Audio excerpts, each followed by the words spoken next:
Assalamualaikum warahmatullahi wabarakatuh. Kami dari kelompok 6 yang beranggotakan Syafiqah Nur Fauzia dan saya Rindiani yang akan menjelaskan tentang materi konsep kode etik guru. Yang pertama, pengertian kode etik. Secara etimologi, kode etik berarti pola aturan, tata cara, tanda, pedoman etis dalam melakukan suatu kegiatan atau pekerjaan. Dengan kata lain, kode etik merupakan pola aturan atau tata cara etik sebagai pedoman berperilaku. Kode etik suatu profesi adalah norma-norma yang harus diindahkan oleh setiap anggota profesi di dalam melaksanakan tugas profesinya dan dalam hidupnya di masyarakat. Norma-norma tersebut berisi petunjuk-petunjuk bagi para anggota profesi tentang bagaimana mereka melaksanakan profesinya dan larangan-larangan, yaitu ketentuan-ketentuan tentang apa yang tidak boleh diperbuat atau dilaksanakan oleh mereka. Kode etik guru Indonesia terdapat dua unsur pokok, yakni sebagai landasan moral dan sebagai pedoman tingkah laku.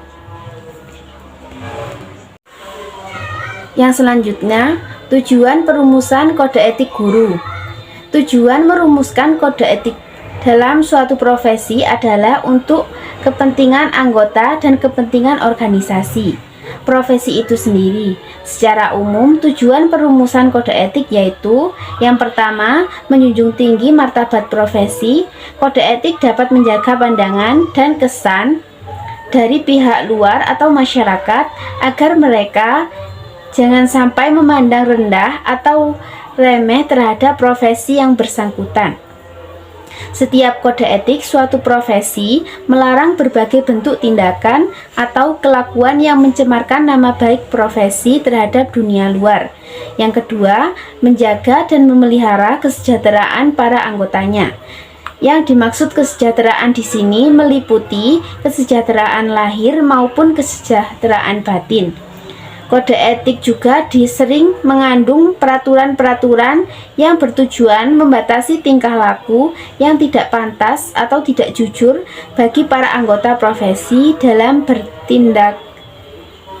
berinteraksi dengan sesama rekan anggota profesi. Yang ketiga yaitu meningkatkan pengabdian para anggota profesi. Tujuan lain kode etik dapat juga berkaitan dengan peningkatan kegiatan-kegiatan profesinya, sehingga bagi para anggota profesi dapat dengan mudah mengetahui tugas dan tanggung jawab pengabdiannya dalam melaksanakan tugasnya. Yang keempat, meningkatkan mutu profesi. Untuk meningkatkan mutu profesi, kode etik juga memuat norma-norma dan anjuran para anggota profesi selalu berusaha untuk meningkatkan mutu pengabdian para anggotanya. Yang kelima, meningkatkan mutu organisasi profesi.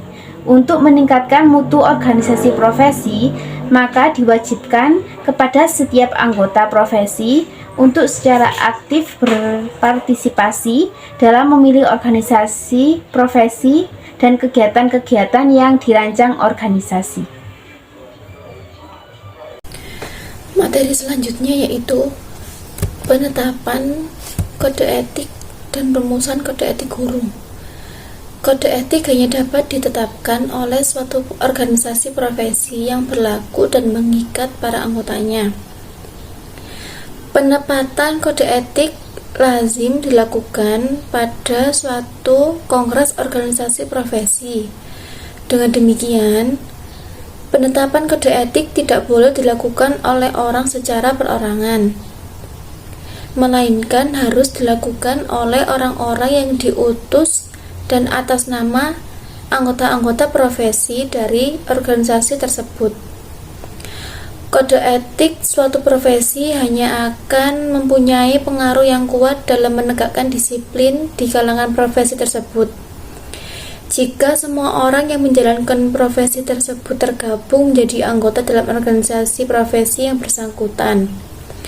Apabila setiap orang yang menjalankan suatu profesi secara otomatis tergabung di dalam suatu organisasi atau ikatan profesional, barulah ada jaminan bahwa profesi tersebut dapat dijalankan secara murni dan baik, karena setiap anggota profesi yang melakukan pelanggaran yang sering terhadap kode etik dapat dikenakan sanksi. Perumusan kode etik guru. Kode etik guru Indonesia ditetapkan dalam Kongres 13 tahun 1973 di Jakarta dan disempurnakan dalam Kongres 16 tahun 1989 di Jakarta. Teks Kode Etik Guru Indonesia yang telah disempurnakan adalah sebagai berikut.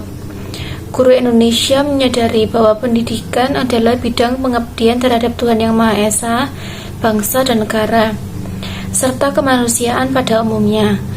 Guru Indonesia yang berjiwa Pancasila dan setia pada Undang-Undang Dasar 1945 turut bertanggung jawab atas terwujudnya cita-cita proklamasi kemerdekaan Indonesia 17 Agustus 1945. Oleh sebab itu, guru Indonesia terpanggil untuk menunaikan karyanya dengan memedomani dasar-dasar sebagai berikut. Yang pertama yaitu guru berbakti membimbing peserta didik untuk membentuk manusia Indonesia seutuhnya yang berjiwa Pancasila. Yang kedua, guru memiliki dan melaksanakan kejujuran profesional. Yang ketiga, guru berusaha memperoleh informasi tentang peserta didik sebagai bahan melakukan bimbingan dan pembinaan. Yang keempat, guru menciptakan suasana sekolah sebaik-baiknya yang menunjang berhasilnya proses belajar mengajar. Yang kelima, guru memelihara hubungan seprofesional, semangat kekeluargaan dan kesetiakawanan sosial, dan masih banyak lagi. Inti dari profesional adalah adanya sifat altruistis sebagai profesional, artinya mementingkan kesejahteraan orang lain dan lebih berorientasi pada pelayanan masyarakat umum.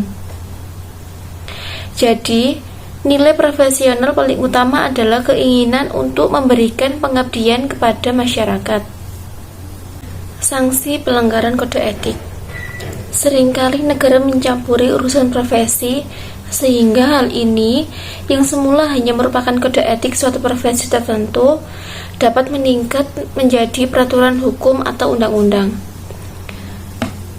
Jika demikian, maka aturan yang mulanya sebagai landasan moral atau pedoman tingkah laku meningkat menjadi aturan yang memberikan sanksi-sanksi yang sifatnya memaksa, baik berupa sanksi perdata maupun pidana. Sebagai contoh, seorang anggota profesi bersaing secara tidak jujur atau curang dengan sesama anggota profesinya. Dan jika dianggap kecurangan itu serius, maka dapat dituntut di muka pengadilan. Rumusan etika guru menurut ulama Islam. Para ulama Islam sesungguhnya telah merumuskan konsepsi terhadap etika guru, karena di samping sebagai ulama sekaligus sebagai guru dan bahkan maha guru, etika guru itu menjadi penting. Konsep etika yang mereka rumuskan secara redaksional tampak berbeda, akan tetapi secara substansi sama, yaitu bermuara pada teosentris. Yang selanjutnya yaitu etika guru menurut Kiai Haji Hasyim Asy'ari. Etika guru terhadap dirinya sendiri menurut Kiai Haji Hasyim Asy'ari yaitu ada 10. Yang pertama, agar selalu istiqomah dalam muraqabah kepada Allah Subhanahu wa taala. Yang kedua, senantiasa bersikap tenang. Yang ketiga, selalu bersikap tawadhu. Yang keempat, selalu bersikap khusyuk kepada Allah Subhanahu wa taala. Yang kelima, tidak menjadikan ilmiah sebagai tangga untuk mencapai keuntungan duniawi.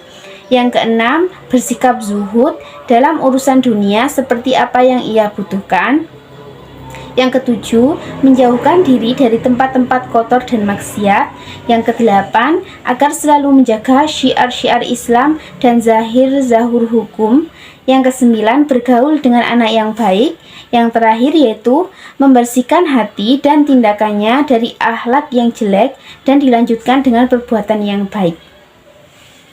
Yang selanjutnya, Kiai Haji Hasyim Asy'ari memberikan pedoman bagi guru yang hendak mengejar ketika akan berangkat ke ruangan, yaitu ada 6.